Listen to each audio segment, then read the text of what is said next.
I call Monica Lennon to be followed by Fulton McGregor. Thank you, Presiding Officer. The programme for government has some welcome announcements, for example, additional funding for rape crisis centres and tackling holiday hunger. Access to school-based counselling in all secondary schools, as mentioned by others, is also very welcome. Scottish Labour has campaigned for all of these measures, as have others, and I take this as a positive step that the government is prepared to adopt good policies, regardless of where they come from. But when I turn to local governments and our communities, I am disappointed that the government's programme is very light on new content.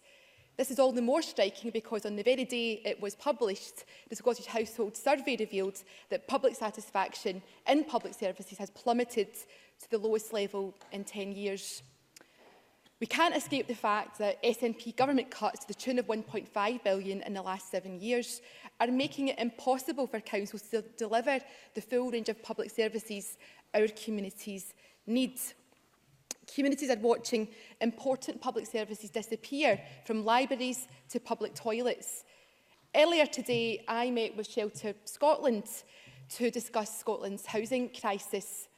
And with over 137,000 people on council waiting lists, they highlighted to me that the average length of time that families spend in temporary accommodation is more than 6 months. They told me that there is a growing crisis in Scotland and that councils are under-resourced and under increasing pressure to respond. And this made me think about what this must be doing to staff morale, to the council workers who came into public service to make a difference to the lives of others. They are under increasing pressure to do more with less. A Unison survey found that half of the workforce are thinking about leaving their posts for a less stressful job. I'm happy to take the intervention. Derek Mackay. I think Monica Lennon is fairly addressing the housing challenge that we face, but would Monica Lennon not welcome the commitment of some £1.8 billion towards housing and a commitment which is on track to deliver 50,000 new affordable homes? If that's not the right direction of travel, what did Monica Lennon suggest is the correct figure if £1.8 billion multi-year financial commitment isn't good enough?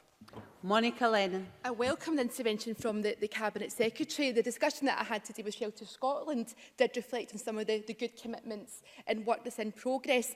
But I have to say to the Cabinet Secretary, it's the pace of that change and that longer-term commitment. And I wouldn't want colleagues to be knocking Shelter Scotland, but I think we could have that conversation after today's debate. I'm happy to take the intervention from the Deputy First Minister.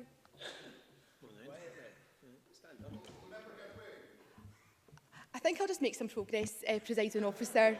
Thank you. I'll come back to the Deputy First Minister if he wishes to. Because this programme for government should have been brimming with new and radical action to reinvigorate local economies and local public services. But it's lacklustre, and I think many of us do, that our communities deserve so much better. It's frustrating because the Scottish Government says it's focused on growth. So to that end, it makes no sense to shortchange local government, because well-resourced public services strengthen communities and are ultimately good for the economy. Having spent my early working life in local government, I know that with the right resources, powers and people, councils can deliver transformative change in partnership with communities. Glad to. Jean Freeman. Given everything that Ms Lennon has said, how would she then explain the local authority in my own constituency, East Ayrshire Council, which has successfully built more social homes in the recent period than previously, which has the highest record, I believe, across Scotland for community involvement and asset transfer, more PAMAS toilets, which we want, of course, across all authorities. That is an SNP-led council, which is managing, despite financial pressures that it faces in common with this government, to deliver services for local people and continue to be successful. Now, is it, as I believe, an exemplar, or is it unique, or is it simply a well-run, well-managed local authority? Monica Lennon. I'm very impressed with the amazing work that I see in all local authorities. I think they're all doing their best with very limited resources. And I think on these points, it is really important when we find that best practice to celebrate it. But we have to listen to COSLA, who speak with one voice and talk about the extreme funding pressures that all local authorities face. Because all too often in this depressing austerity era, local councils are struggling to prevent and mitigate local economic shocks. They are struggling to plan for the needs of an ageing population, and they are struggling to prepare for the challenges around Brexit and beyond. Now, at the start of my remarks, I did give the government credit for taking on policy ideas from other parties and people outside of Parliament. The tourist tax, however, did not benefit from such goodwill. I think it beggars belief that SNP ministers continue to deny councils the powers to raise much-needed revenues in this way, especially when there is consensus across local government, and COSLA have made an excellent case.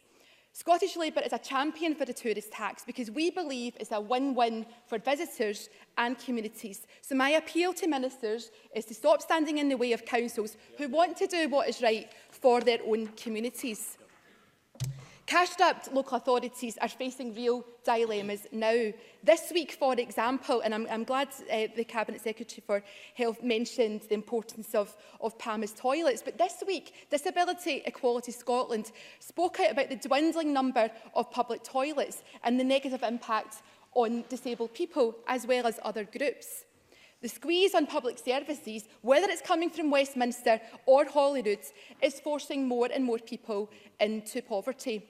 And I hope we would all agree that the Labour administration in North Lanarkshire Council is doing brilliant work to poverty-proof our schools. Club 365, a scheme to tackle holiday hunger, is a shining example of the difference that councils can make.